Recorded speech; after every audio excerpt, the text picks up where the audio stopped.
Bom, eu confirmei com o pessoal que ia ter aula hoje online. Vamos gravar aí pra gente prosseguir, né? Só para avisar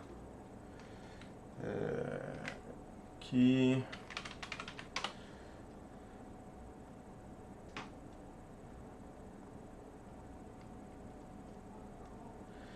eu já comecei a colocar as coisas lá no Ava.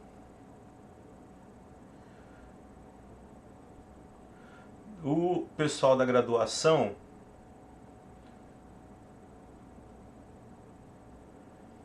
eu já coloquei o link para a aula passada e os slides que a gente usou na aula passada. No do mestrado, eu já coloquei o link, mas eu não coloquei os slides ainda. Então, se você for lá agora, você vai ver que só tem o link para o vídeo da aula passada. Mas eu vou colocar os slides daqui a pouco. Eu estava fazendo isso, na verdade, agora. Aí, assim que terminar aqui, eu coloco lá. Então, vamos... Aliás, eu estou falando aqui e eu não compartilhei a tela com você, né? Deixa eu compartilhar a tela aqui.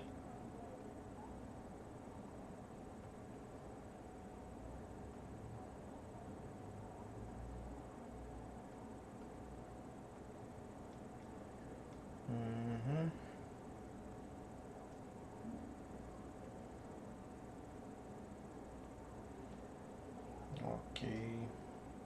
Você está conseguindo ver aí? Beleza.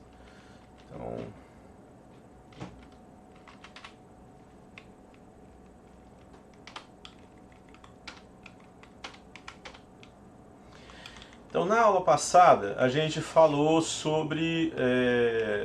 a gente fez uma pequena revisão do que a gente tinha falado na primeira aula, falou sobre variáveis e tipos de dados, estruturas de controle, como fazer modelagem de dados, né, modelagem de domínio em escala, falou sobre métodos, se não me falha a memória, foi o último tópico que a gente conversou. E aí eu deixei para começar a falar de funções e depois falar de coleções hoje. Então, vamos abrir aqui funções. Ok. Então tá, então... Embora eu goste de usar o Emacs, eu preferi gerar os slides em HTML dessa vez. Na verdade é só mandar exportar de um jeito diferente, né? Então, e deixa eu abrir aqui também o terminal.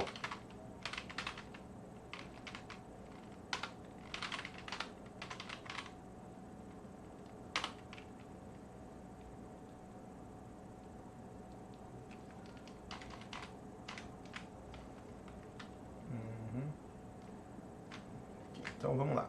Então a gente vai falar de funções em escala. E uma coisa que é comum em todas as linguagens de programação funcionais é que as funções elas são tratadas como cidadãs de primeira classe, né? O que quer dizer isso? Quer dizer que elas são um valor com as mesmas propriedades, assim, de modo geral, de qualquer outro valor. Eu posso criar uma função combinando duas outras, eu posso criar uma função e jogar numa variável, eu posso passar uma função como parâmetro para outra função, uma função pode retornar outra e assim por diante. Isso é comum em todas as linguagens de programação funcionais, em escala não é diferente. Então, a sintaxe padrão, digamos assim, para criar funções é def, nome da função, f, os parâmetros, aí nos parâmetros a gente precisa definir tipo. em várias situações, Scala consegue inferir o tipo de uma variável, né? Mas no caso de parâmetros de função, pede-se que a gente declare. Então vamos colocar aqui x do tipo inteiro, y do tipo inteiro também, e aí eu posso definir o tipo de retorno da função.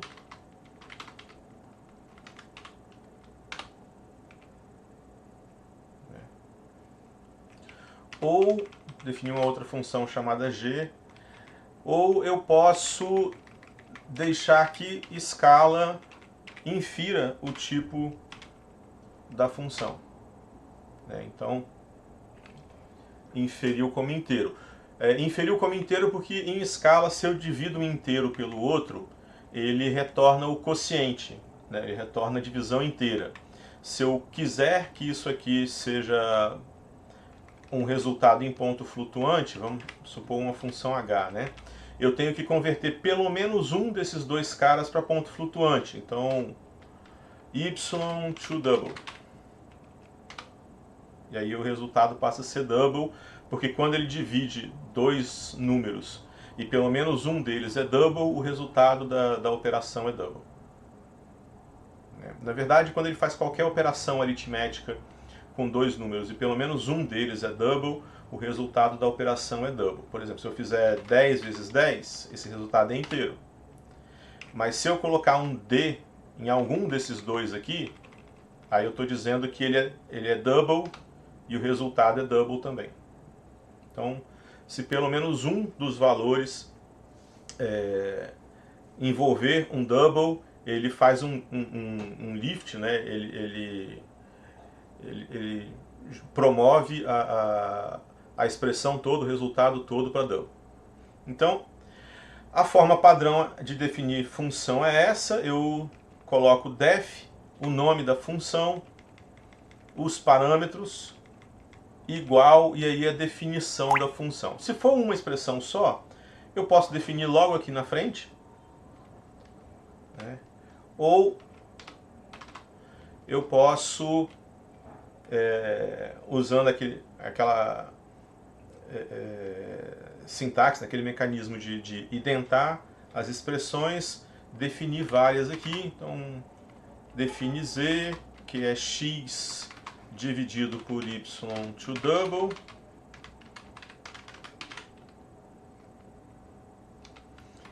E aí eu calculo x dividido por y, eu calculo z menos x dividido por y.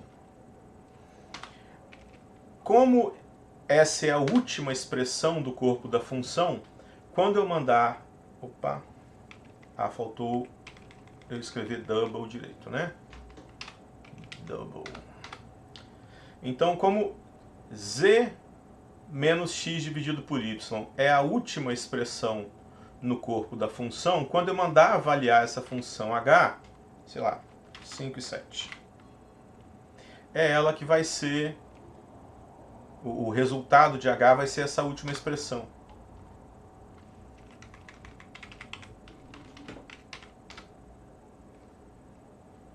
Ok? Então, não precisa de return. Tá?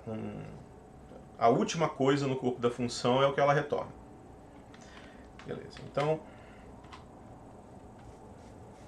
além disso, uma coisa muito comum da gente usar em Scala e em outras linguagens de programação funcional também, são funções anônimas. Funções anônimas em diversas outras linguagens de programação, elas começaram a aparecer de uns anos para cá também. Eu acho que Java, eu não lembro se foi Java 8, eu acho, introduziu essa ideia. Tá? Acho que JavaScript tem isso há um tempo também. Python também tem isso há um tempo. Acho que desde que foi criado, Python tem, né? Com expressões lambda. Né? Em Scala, a sintaxe vamos falar assim, completa para uma função anônima, é eu colocar o variável, setinha, né, o sinal de igual e e maior, e aí a expressão... Opa!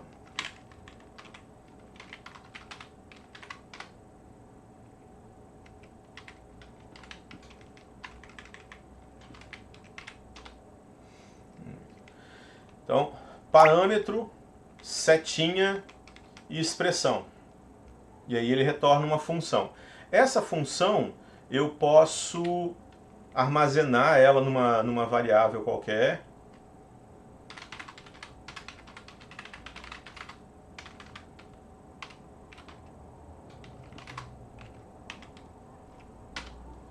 E depois que eu armazenei, eu posso usar como uma função, né, como qualquer outra função. Eu posso criar funções com mais do que um parâmetro.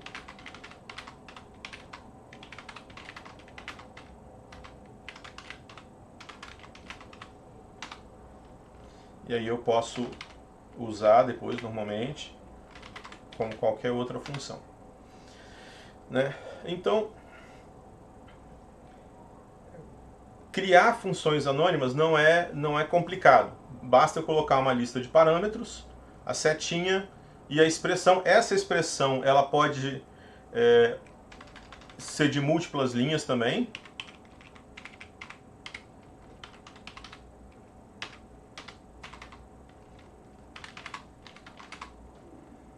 É igual a...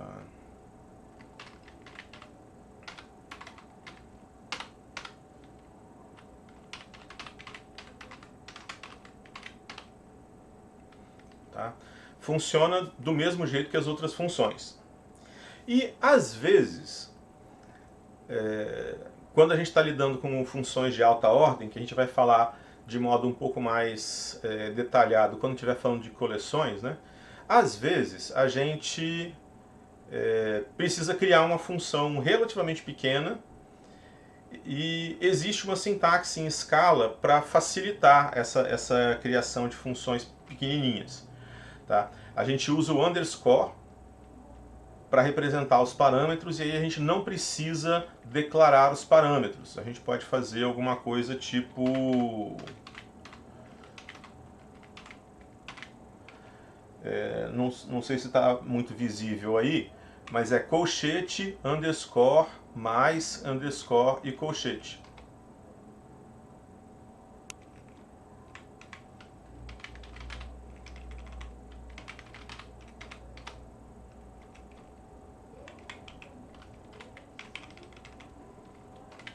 Engraçado.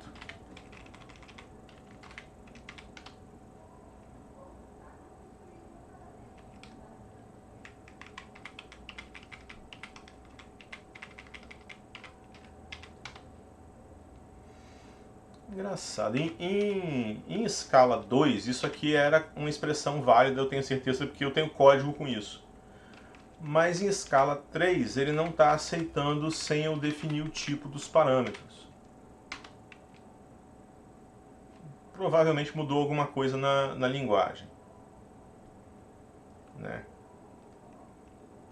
Mas de qualquer modo, esse underscore aqui, ele representa um parâmetro que eu não necessariamente preciso nomear. Internamente, dá para a gente ver aqui, até pela mensagem de erro que ele mostra, que ele nomeia como parâmetro 1, parâmetro 2, né? Ele traduz para aquela outra forma. Né? Mas a gente, na hora de usar, não precisa necessariamente escrever. Pergunte aí. Se está com uma pergunta, então pergunte.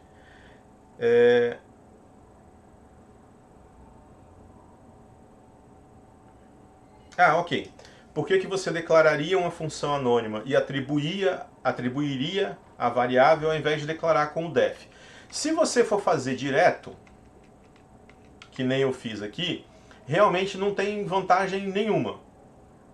Tá? A questão é que às vezes uma função retorna função, uma outra função.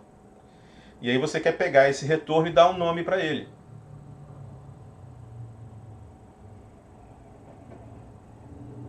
Ok? Direto assim, desse jeito, provavelmente você não vai fazer mesmo não, você vai fazer com def.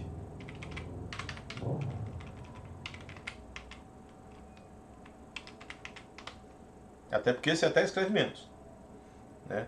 Mas existem funções, eu não lembro agora de cabeça em escala se é compose ou se é comp, tá? Que faz composição de funções e aí você quer pegar essa composição e atribuir para um nome, coisas assim. Então normalmente o que a gente faz é alguma coisa mais ou menos com esse formato aqui. F1 igual, hipoteticamente, G e H. Ou alguma coisa que o valha, entendeu?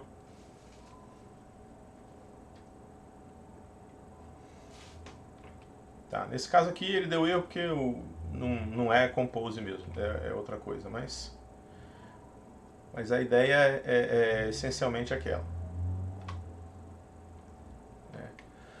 Então, passar a função como parâmetro. Então, como eu falei, como são valores de alta ordem, ou, valores de primeira classe, né, cidadãos de primeira classe, a gente pode tanto retornar como passar como parâmetro. Então, quando você vê padrões de projeto, inclusive tem um padrão de projeto chamado algoritmo, em que você define um objeto, uma classe que tem um método só, quando você quer abstrair um algoritmo. Isso é feito em programação orientada a objeto porque a gente não tem a ideia de função isolada. A gente só tem classes, objetos e métodos de objetos. Então, se eu quero, aspas, passar uma função, eu preciso criar um objeto que encapsule aquela função como um método dele e aí passar essa instância desse objeto aí, né, como parâmetro. E em linguagens funcionais a gente não precisa fazer isso. Em linguagens funcionais a gente passa a função direto, né? Então, digamos hipoteticamente que eu queira, de modo bem, como exemplo didático mesmo, né? Eu vou definir uma função chamada aplica, func, ela recebe f, que é uma função de inteiro para inteiro,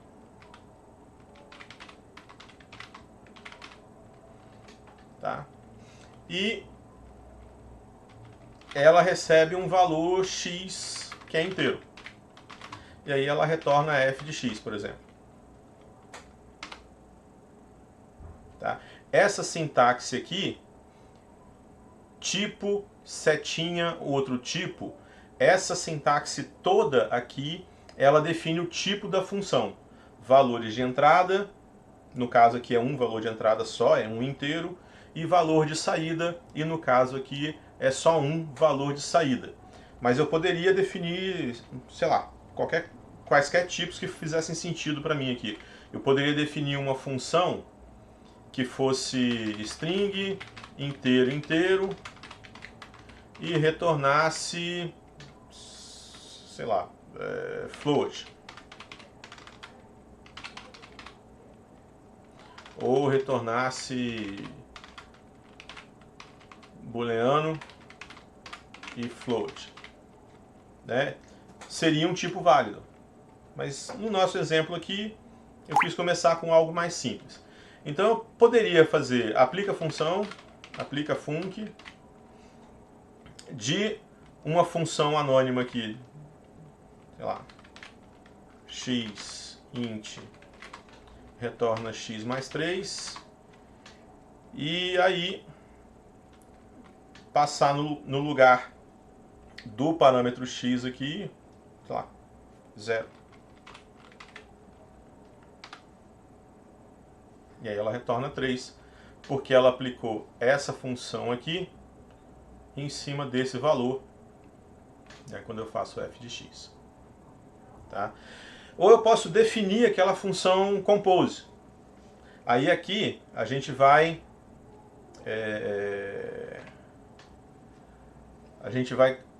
fazer algo um pouquinho mais sofisticado do que está aqui, né?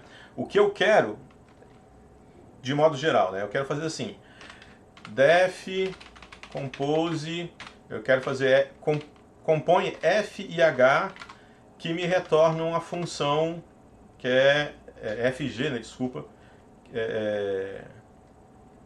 que é g de f de x. A grosso modo o que eu quero é isso, né? Só que eu preciso definir os tipos dessas funções f e g, né?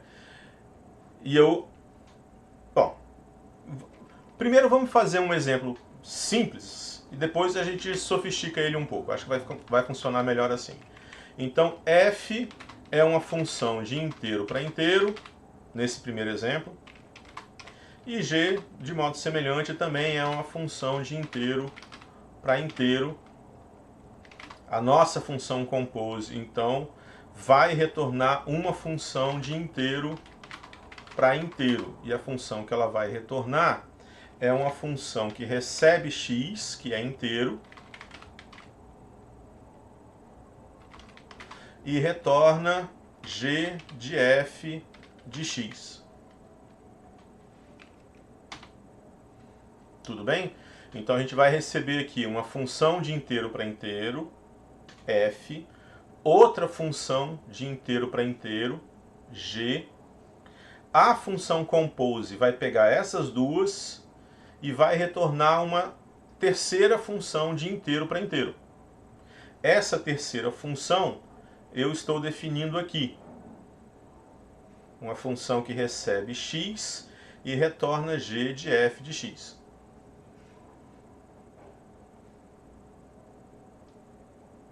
Ok? Então, para a gente testar isso aí, vamos definir f1 de x, que é igual a x mais 2, g1 de x, que é igual a x vezes 2, né? E agora vamos testar aqui. Então, compose f1 g1. Então ele retornou uma função, é o que a gente esperava mesmo, ele retornou uma função. Se eu aplicar essa função no valor 7, por exemplo, tá? Aí aqui eu posso tanto fazer o resultado ser atribuído a um nome e aí chamar esse nome, então h1 de 7. H1 é a composta de f1 com g1, então ele vai aplicar f1, então de 7 vai para 9, e aí esse resultado 9 ele aplica em g1, então 9 vezes 2 vai dar 18. Mas eu, na verdade, se eu quiser, eu nem preciso do h1, eu posso chamar direto o resultado da função aqui. Scala permite essa sintaxe.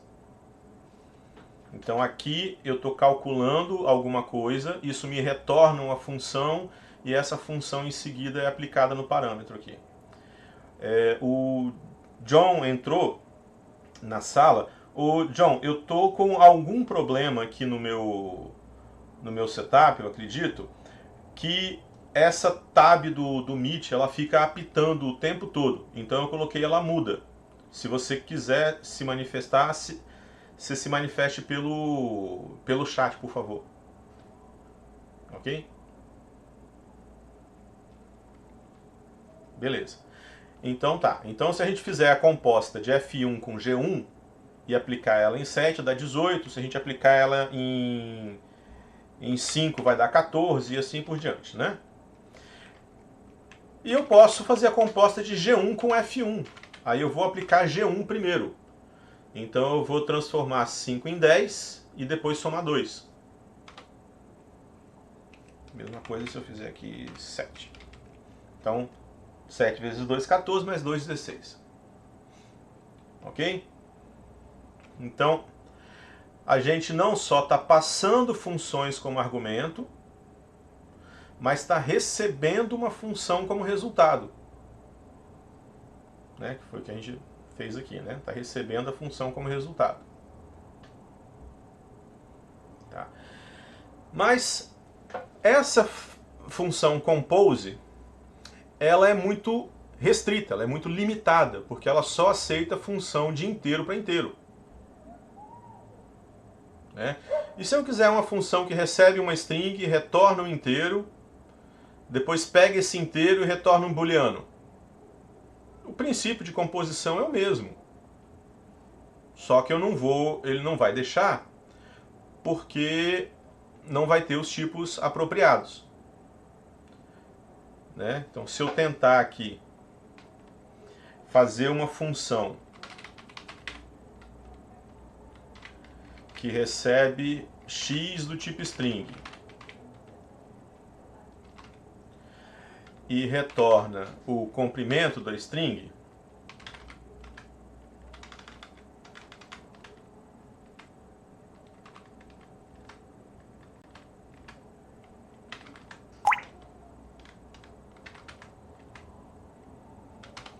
retorna o comprimento da string, e uma outra que pega esse comprimento, que é inteiro, e retorna verdadeiro ou falso, sei lá, se ele for par ou ímpar. Então, y dividido por 2 dá resta igual a 0. Então, isso aqui, essa expressão, eu estou pegando uma função que recebe uma string e retorna o comprimento dela, uma outra função que recebe um número inteiro e me diz se ele é par verdadeiro ou se ele é ímpar falso. E aí eu estou querendo fazer uma composição dos dois, ou seja, seria uma função que recebe uma string e retorna verdadeiro se o comprimento dessa string for par e falso se o comprimento dessa string for ímpar. A ideia está certa, mas ele vai reclamar porque os tipos não estão. Né? Então ele reclamou dos tipos aqui. Né? Ele achou string para int, ele estava esperando int para int. Aqui, né, no segundo, ele achou booleano para int. É o que a gente sabia que ia acontecer mesmo. Então eu quero uma função que seja mais flexível que isso. Então o que eu vou fazer? Eu vou redefinir o compose. Isso, está aqui. Vou redefinir o compose da seguinte forma. Eu vou falar que eu tenho 3 tipos. Vou inventar qualquer nome para esses tipos aqui, variáveis para representar esses tipos. Então eu vou chamar esses tipos de U, V e W.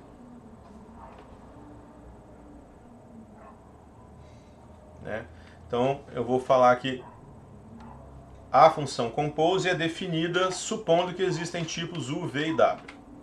E aí aqui eu vou falar que f é uma função de U para V. Recebe um valor do tipo U, retorna um valor do tipo V. E eu vou falar que G é uma função do tipo V para W, ou seja, recebe um valor do tipo V, retorna um valor do tipo W. E aí, o que o compose vai retornar, que é essa parte aqui, o que o compose vai retornar é uma função de U para W. E essa função está definida aqui. X do tipo U retorna G de f de x.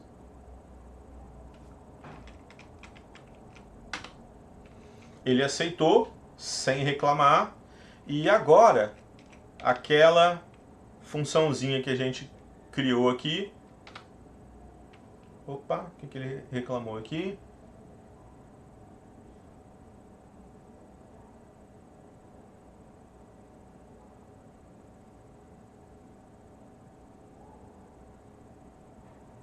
Ué. Tá falando que a versão de Java que eu estou usando está incompatível.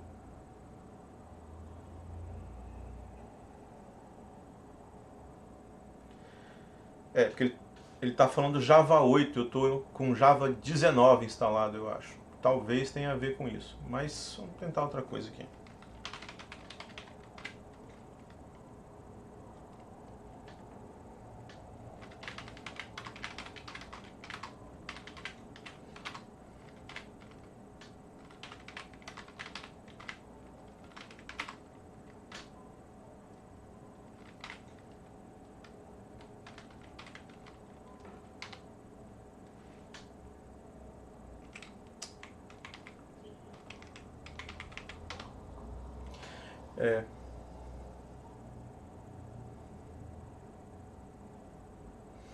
Ele está dando algum problema aqui com compatibilidade da biblioteca que eu tenho instalado.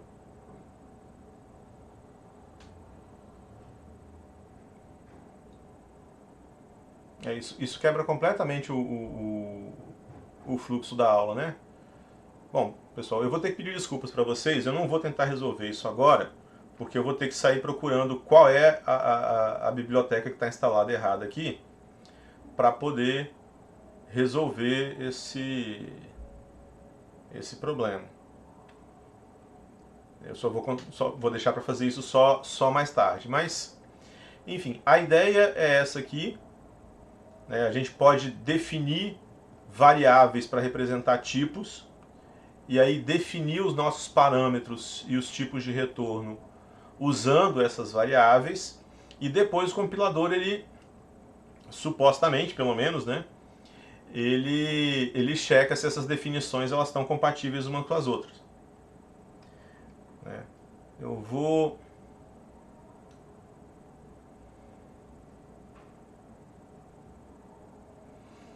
fazer só um teste se isso é um problema da minha instalação do Scala mesmo, ou se de repente é um problema do REPL. Cadê? Vamos criar aqui um...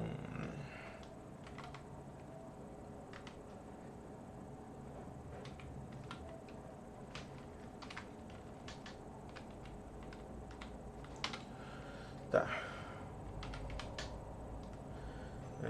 Compose.scala.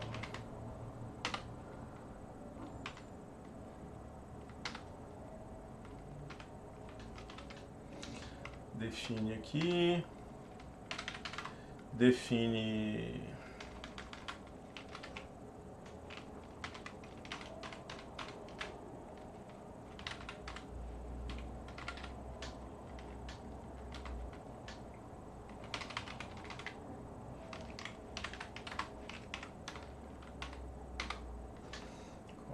igual val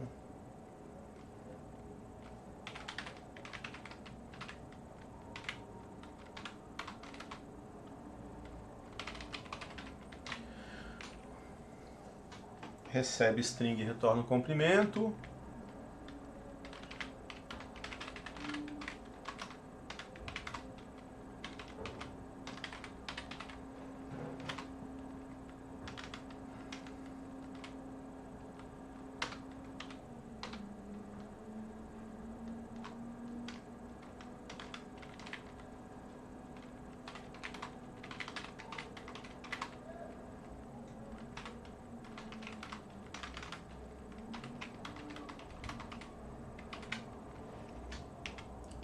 Os dois juntos aqui. Então tá, as duas funções estão aí. Então, even length, supondo que ele funcione, é uma... Então, supondo que ele funcione, even length é uma função de string para boolean, né? Porque essa expressão aqui, ela é do tipo boolean. Então, print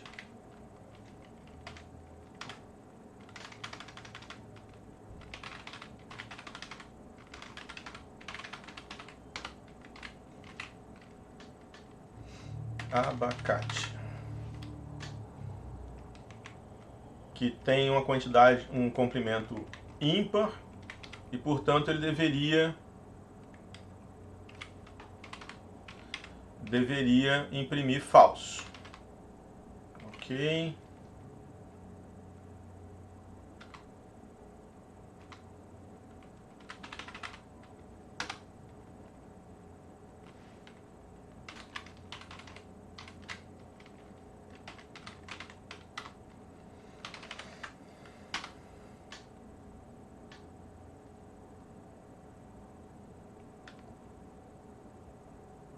Compilou.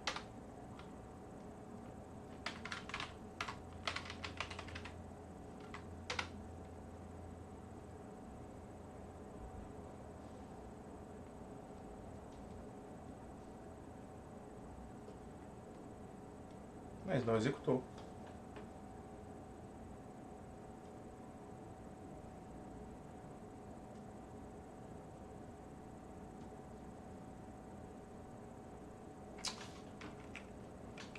Desculpa, erro meu. É porque eu defini a função como comp, né? Eu não defini a função como compose. Ok, executou. O que significa que não é, na verdade, um problema exatamente da minha instalação de Scala. É um problema do REPL.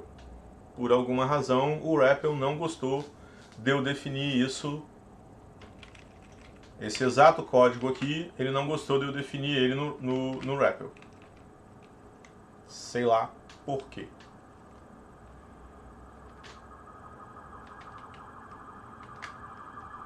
Mas bom, então, só recapitulando, tá? Quando a gente define funções ou métodos, né, dentro de objetos, a gente pode definir variáveis para representar tipos, e eu posso usar esses tipos variáveis aqui. Tem gente que chama de genéricos, né? Tipos genéricos, para definir tanto os argumentos quanto o tipo de retorno da função, obviamente desde que faça sentido, né? Ok.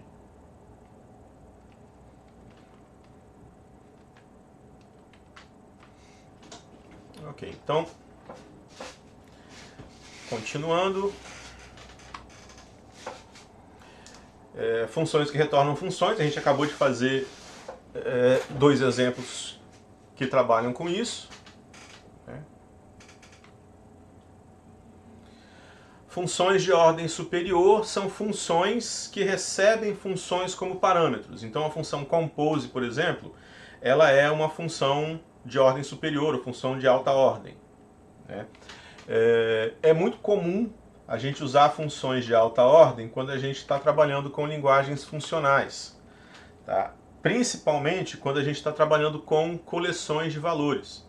Então, por exemplo, digamos que eu tenho aqui, a gente já viu na aula passada, quando eu estava falando sobre o for, a gente já viu que o for pode ser usado como um gerador de listas, né, ou de sequências. Então eu posso fazer assim, na verdade eu posso fazer direto aqui 1 a 10, ele vai me retornar um objeto que é um range. Tá? Ele não expande automaticamente esse range. Isso é muito útil principalmente para ranges que são muito grandes, por exemplo... Opa!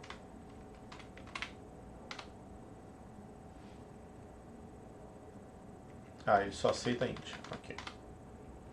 Mas mesmo assim, deu 100 milhões aqui, né? Poder 1 bilhão. Então, se ele fosse expandir isso de imediato, ele ia ocupar uma memória danada. E, de repente, eu nem quero fazer nada que precise de todos os valores desse 1 bilhão. Tá? Mas se por alguma razão eu quiser expandir um range, eu posso pegar esse range e converter para lista. Aí ele expande. Né?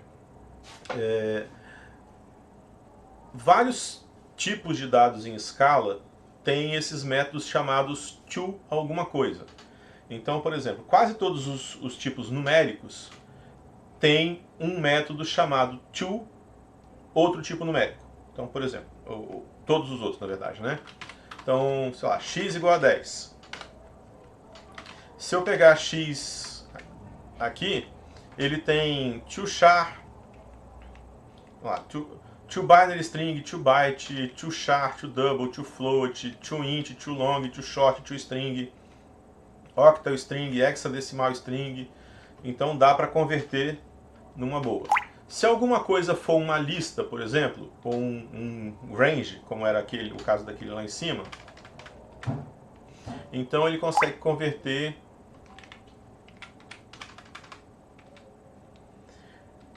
para array, para buffer, para sequência indexada, para iterator, né? Para lista, para map, para sequência, para conjunto, para stream, para string, para vetor, que é quase a mesma coisa que array, a diferença é só de implementação, e para traversable, né? Alguma coisa que a gente pode ir caminhando e passando por ele. Então, fazer conversão de valores em escala é relativamente simples. É ponto to alguma coisa. Praticamente tudo que fizer sentido vai ter um método para converter. Então, mas voltando aqui, né? Então o que eu queria mostrar é funções de alta ordem. Então, digamos que eu tenho aqui, vou pegar de 1 a 10, né? Simples. Aí eu quero fazer o seguinte, olha, eu quero gerar, apenas como exemplo didático aqui, o cubo de todos esses valores aí. Eu quero uma lista com o cubo, né, o valor ao cubo de todos os valores que estão nessa lista de 1 a 10. Então eu posso pegar essa lista, aplicar um método chamado map, de mapear, e o map ele recebe uma função, a função que ele vai aplicar em cada valor da lista original. Só para a gente ficar... vamos chamar isso aqui de 1 a 10. Então eu vou pegar 1 a 10 e vou mapear. E aí eu vou mapear para x do tipo inteiro. Mapeia para x, vx, vx.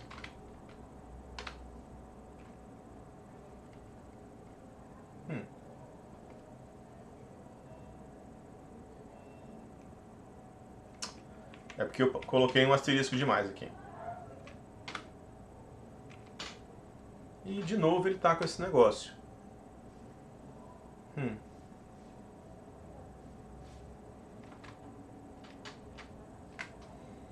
Vamos lá. Então...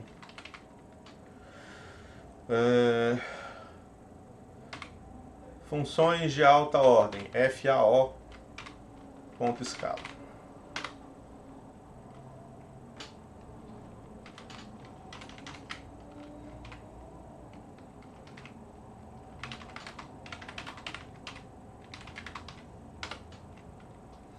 Então, val 1 a 10 igual list cubos 1 a 10 map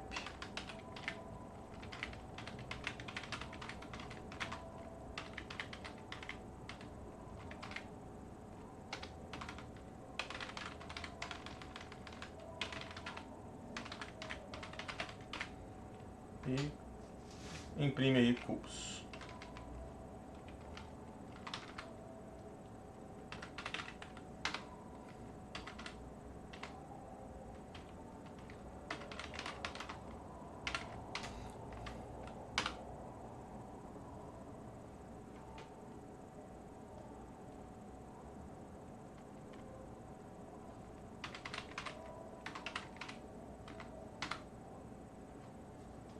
E ele imprimiu pra gente aqui, de fato, os cubos. 1 ao cubo é 1, 2 ao cubo é 8, 3 ao cubo é 27, 4 ao cubo é 64, e assim por diante.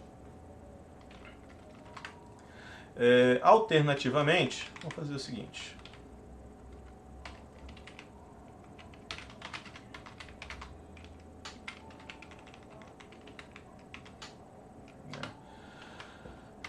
a gente poderia mandar filtrar, pegar só os números que são múltiplos de 3, por exemplo. Tá? Val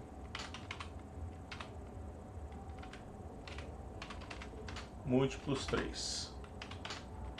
1 a 10. Aí tem um método chamado filter. O filter também recebe uma função que recebe um valor do tipo da lista e retorna um booleano. E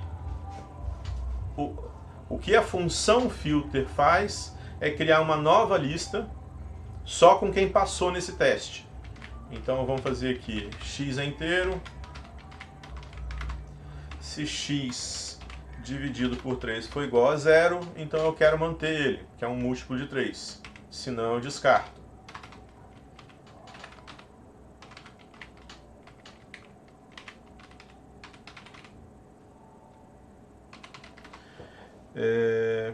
Aí o Vitor perguntou aqui. A minha versão de Java é 22. Será que vai ter problema também? Não sei, Vitor. É a primeira vez que eu estou tendo problema com o REPL do Scala.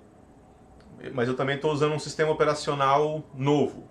Quer dizer, novo assim, eu não usava esse sistema operacional da última vez que eu trabalhei com o Scala. Eu estou usando o NixOS. O NixOS é bastante chato, assim, em algumas coisas. Então, eu não sei dizer se é, não posso dizer com certeza se é um problema do NixOS, mas eu estou achando que é. Porque eu já usei Scala há uns 3 anos atrás. Acho que era o Java, acho que eu estava usando Java 11 ou Java 17, não lembro, e não tive problema nenhum.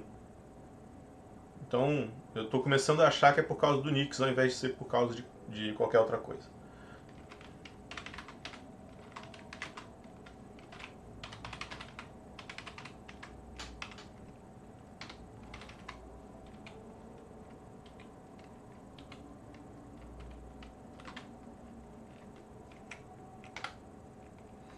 Compila, aliás, compila.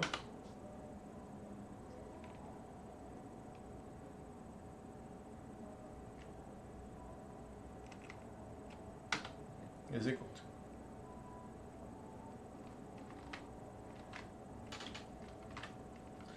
Assim, é bom salvar o arquivo antes de mandar compilar e executar.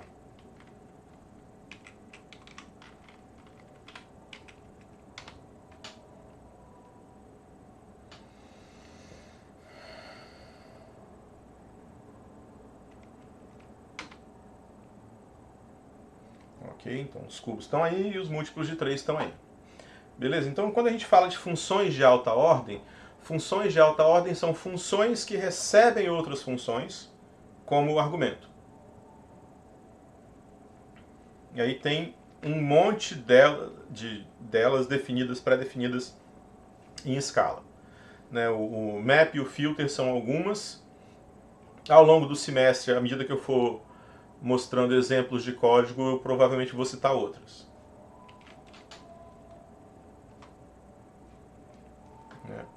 Funções como valores são funções que não têm parâmetro. Tá? A gente já viu como exemplo aqui a função length. Quer dizer, é mais um método, né, do que uma função mesmo, mas a ideia é a mesma. Tá? E aqui o título do slide está funções com múltiplos parâmetros. Mas o mais correto, eu acredito que... Eu vou até mudar isso agora.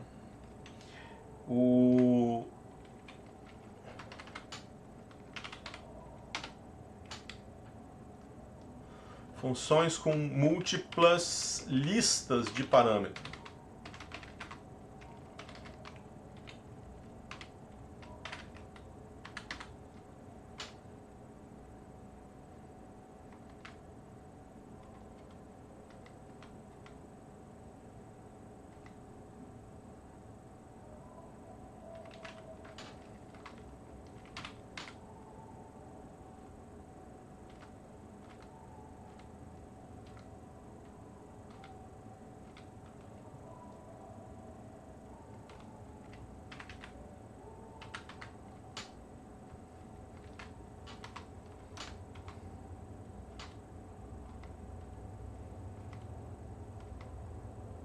Funções com múltiplas listas de parâmetros. O que é isso? Digamos que eu defina aqui...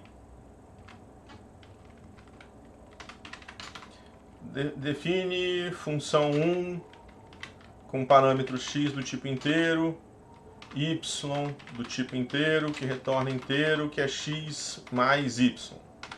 Beleza.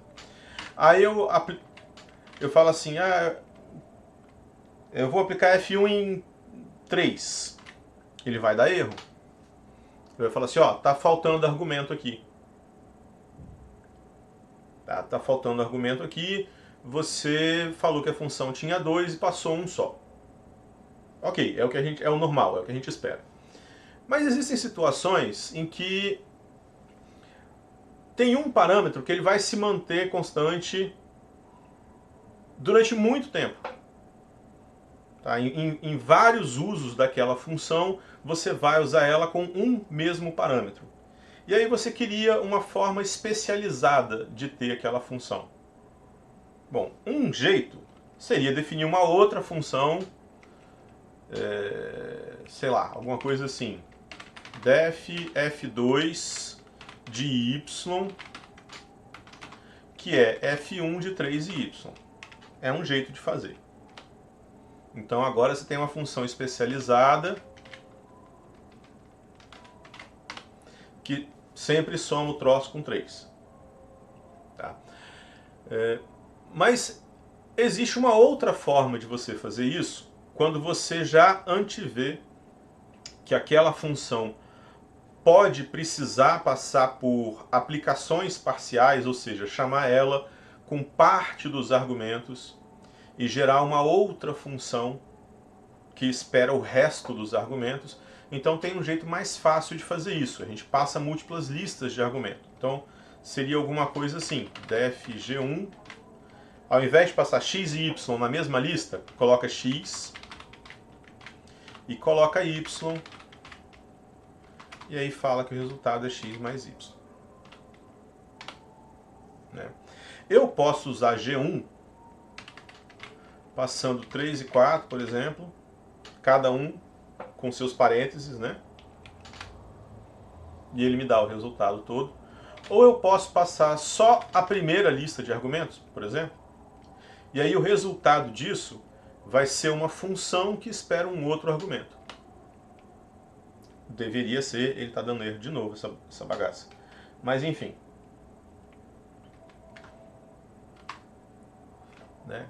Que é essa ideia aqui. Eu passo duas listas de argumentos. Eu posso... eu uso, né? Eu defino duas listas de argumentos ou mais. Na verdade não tem... talvez tenha algum limite, mas eu não sei quanto é o limite não, tá? A título de curiosidade, eu já defini, acho que até 5 listas de argumentos diferentes e foi sem problema. Então você pode definir múltiplas listas de argumentos. A lista não precisa ter um argumento só. Eu posso ter uma lista com 2, a outra com 3, a outra com um só, né? Do jeito que eu quiser. E aí eu posso chamar os dois. Ou eu posso fazer uma aplicação parcial.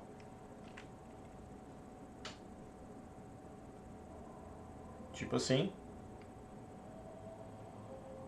Será que é porque faltou o underscore? Não, não é não. Ou eu posso fazer uma aplicação parcial. E aí, essa expressão aqui, ela retorna uma outra função. Que está esperando um argumento só. Tá? Não é uma coisa muito comum de se fazer, você não faz isso o tempo todo, mas em algumas situações específicas você pode fazer. Vitor está perguntando se essas funções são passadas como argumento, se elas são callback. A ideia de callback é a ideia de função de alta ordem. Eu tenho uma função A que recebe uma função B como argumento e em algum lugar dentro de A, B é usado. Em C, essa nomenclatura de callback ela se popularizou, né? E aí outras linguagens que fazem parecido com C acabam usando esse mesmo nome. Mas em programação funcional a gente normalmente não usa esse nome callback, a gente chama só de função mesmo, porque qualquer função pode fazer esse papel. né? Então, a ideia é essa, mas a gente em geral não usa esse nome em programação funcional. Tá. Ok. Passar a função como expressão literal a gente já viu, a gente já falou mais cedo. Funções recursivas e recursão de cauda, né? Então vamos lá. Função recursiva todo mundo está familiarizado. Né? Todo mundo sabe o que é uma função recursiva. O exemplozinho mais tradicional, vamos ver se não vai dar erro aqui de novo, é a fatorial.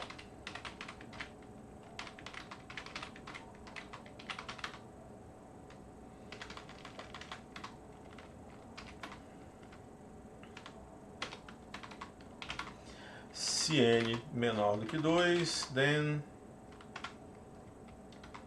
1.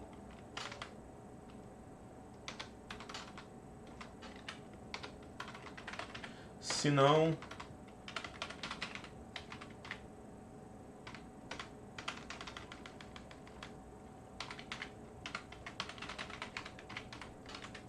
n vezes a fatorial de n menos 1.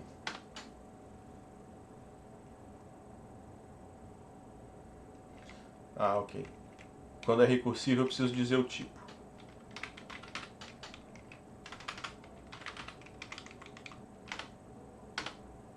Ok. Quando a gente está fazendo uma função recursiva, a gente tem que garantir duas coisas, né? Só relembrando aqui, né? Primeiro, que cada chamada recursiva está reduzindo o tamanho do problema. E segundo, que em algum momento eu vou chegar num caso base, um caso que pode ser resolvido direto sem ter que fazer chamada recursiva, né? Beleza. A fatorial, ela atende essas duas coisas.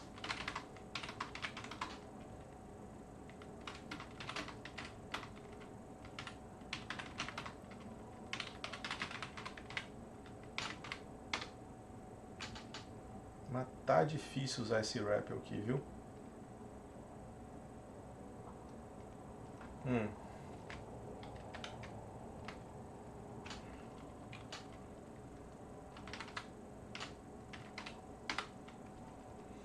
Vocês conseguem ler com essa cor aí ou eu preciso trocar para escuro de novo?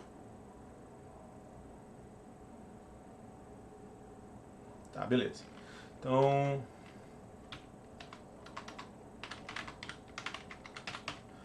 fatoriais for i recebendo de 0 a 10 e o... faltou definir a fatorial, né? Muito bem, vamos lá. Def fatorial n, dois pontos int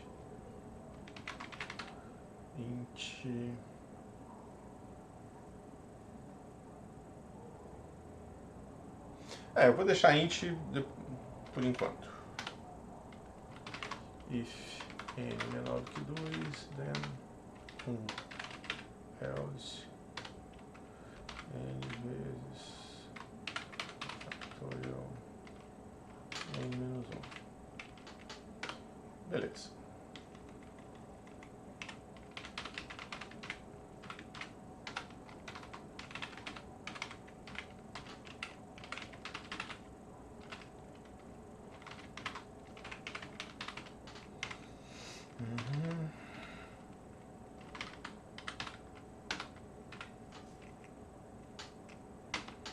Compila. Não lembro se eu salvei o arquivo.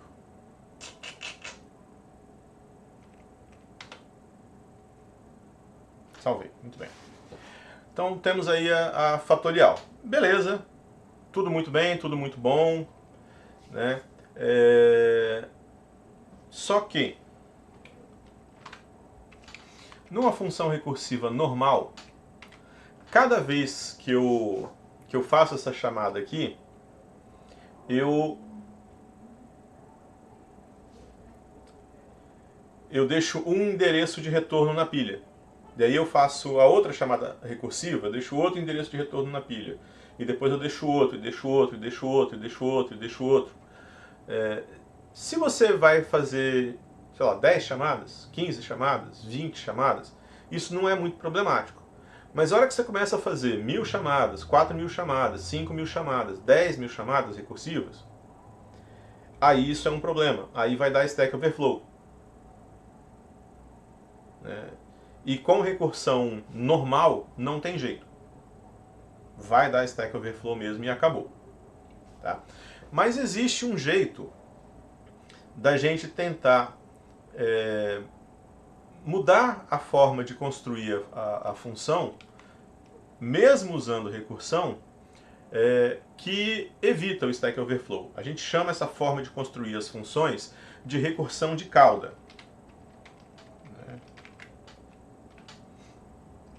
A recursão de cauda é uma recursão que garante que a chamada recursiva é a última operação que vai ser realizada antes de retornar o resultado. Aí você fala assim, ah, mas não é isso que está acontecendo lá na fatorial? Não, não é. Aqui, ó, eu faço a chamada recursiva da fatorial e depois que ela retorna o resultado, eu faço uma multiplicação. Tá? Então, a última coisa que vai ser feita nessa função fatorial aí é uma multiplicação. E aí ela retorna. E aí, como a chamada recursiva não é a última coisa mesmo, então ela não pode ser otimizada com recursão de cauda. Uma versão otimizada da fatorial seria alguma coisa assim.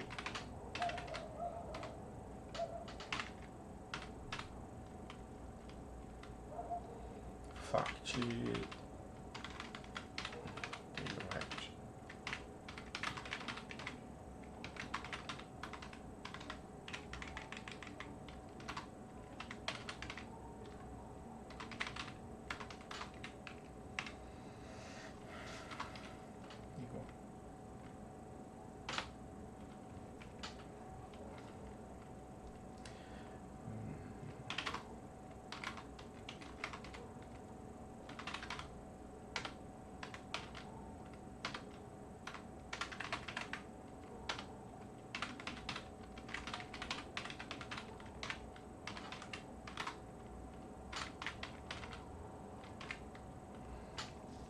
Aí, aqui a chamada recursiva é, de fato, a última coisa que está acontecendo antes da gente retornar. Não tem multiplicação, não tem nada. Lembrando que no método de avaliação normal, que 98% das linguagens de programação usam, primeiro a gente avalia todos os argumentos, e só depois a gente faz a chamada recursiva, a chamada da função, independente dela ser recursiva ou não. Então aqui, primeiro vai fazer a subtração, depois vai fazer a multiplicação e depois vai fazer a chamada recursiva. Aí, se a gente estivesse fazendo recursão sem otimização nenhuma, o que ia acontecer? Ia ficar do mesmo jeito que a chamada recursiva normal faz, um monte de endereço de retorno que quando terminasse a última chamada recursiva, ele só ia voltar, sem fazer nada, só voltando, e aí retorna o valor. Aí o que a gente pode fazer para otimizar isso? Bom, já que eu sei que não ficou nada para trás, eu não preciso de todos esses endereços de retorno intermediários. Eu vou descartando todos eles, eu guardo só o primeiro. E aí quando terminar a última chamada recursiva, eu não tenho nada para fazer nas outras chamadas intermediárias, eu só retorno para o primeiro cara que chamou a função fatorial. E aí, para todos os efeitos práticos, isso aqui funciona exatamente que nem um loop, que nem um while.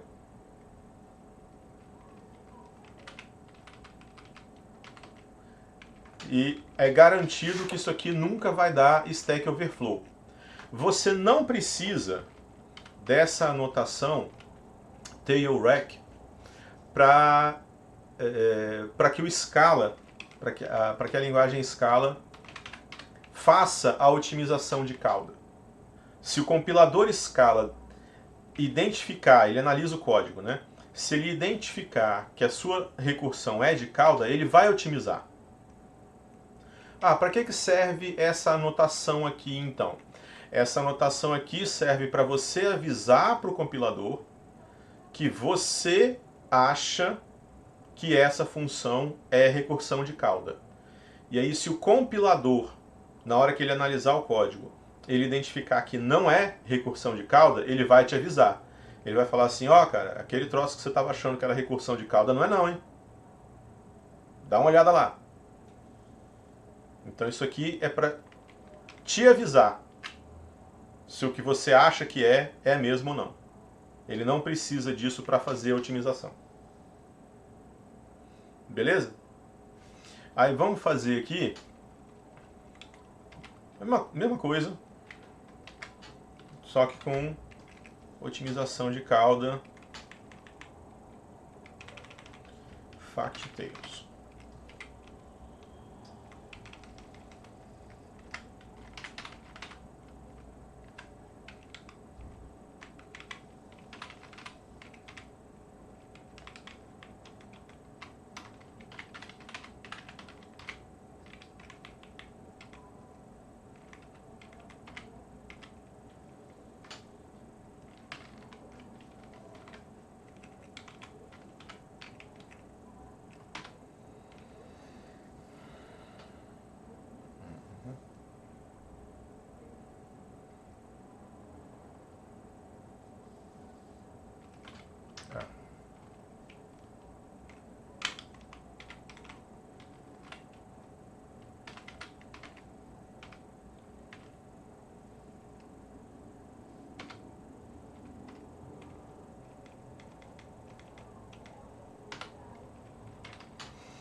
Para usar ele direto tem que dar um import primeiro, se não me falha a memória.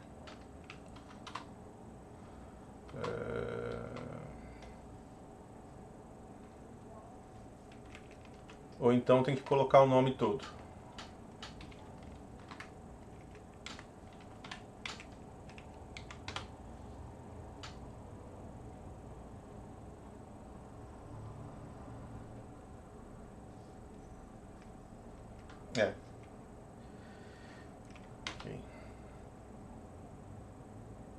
Ok, então as duas versões fizeram o mesmo cálculo.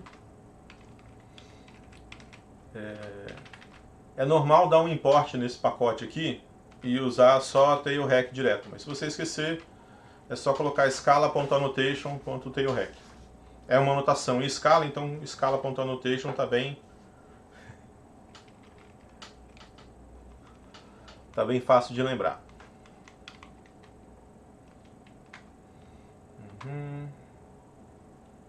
Aqui, basicamente a mesma coisa.